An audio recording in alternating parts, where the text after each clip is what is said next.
Hi folks! Sunday today kaya wala akong pasok. So sasamahan natin yung pinsan ko. May pupuntahan daw siya at gagala na rin ako on the side. Wow! Ang ganda naman dito. Para akong nag-stargazing. Napaisip tuloy ako saan pwede gawin yun. Try nyo ngang gawin kasama ang inyong mahal. Ay ano ba yan? Napunta na tayo sa love story. Ito na nga, umiikot na kami. May hinahanap si pinsan at ako ay sisunod na lang at ini-enjoy yung view. Ay hala, nakita ko naman ito. Ito yung tinatawag nilang forever rose.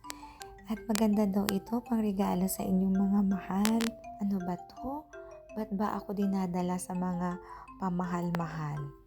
Di pa natapos guys. Ito pa, dito kayo pwedeng kumain at mag-date ng inyong mahal. Hala, ang araw na ito ay puro sa mahal. Pero ang totoo guys, sobrang init kaya kami na dito sa loob ng mall. At dahil mainit, panay-inom po ng tubig. Kaya ayan tuloy, napa-CR na naman ako. Sa wakas, nakita na rin ni pinsan kung saan yung gusto niyang puntahan. Ayan, ang ganda. Sobrang ganda pala dito.